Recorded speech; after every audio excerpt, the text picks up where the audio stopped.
जगदम्बे। जय अम्बे जगदम्ब भवानी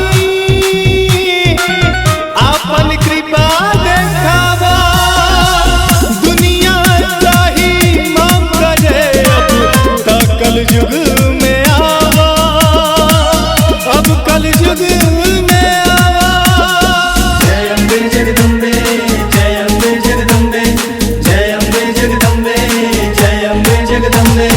जय अम्बे जगदम्ब भवानी आपन कृपा दिखावा। दुनिया त्राही माम करे अब तक कल युग में आवो। दुनिया त्राही माम करे अब तक कल युग में आवो। दुनिया त्राही माम करे अब तक कल युग में आवो। जय अम्बे जगदम्ब भवानी आपन कृपा दिखावा।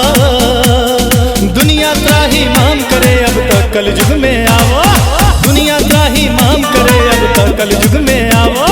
दुनिया त्राही माम करे अब तक कल युग में आवा। निशुंभ शुंभ गर्जनी प्रचंड मुंड खंडिनी वने रणे प्रकाशिनी भजामि विंध्यवासिनी। त्रिशूल मुंड धारिणी धरा विघात हारिणी गृहे गृहे निवासिनी भजामि विंध्यवासिनी।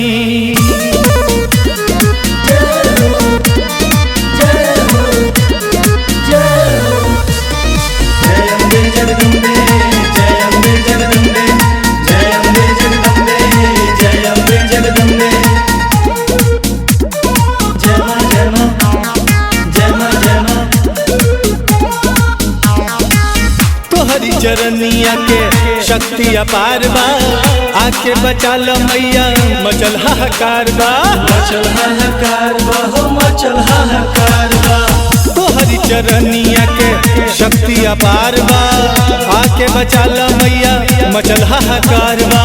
पपियन के संहार कर अद्भुत रूप दिखावा। दुनिया त्राही माम करे अब तक कल युग में आवा। दुनिया त्राही माम करे अब तक कल युग में आवा।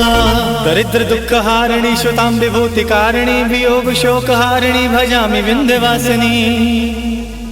विशिष्ट शिष्ट कारिणी विशाल रूप धारिणी महोदरे विलासिनी भजामि विंध्यवासिनी।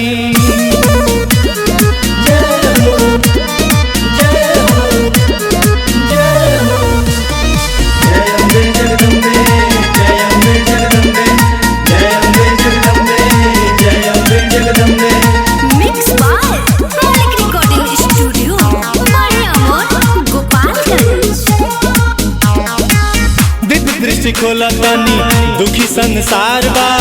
महिमा देखा दमाई अनुज पुकार बा। अनुज पुकार बा हो अनुज पुकार बा। दिव्य दृष्टि खोला तानी दुखी संसार बा।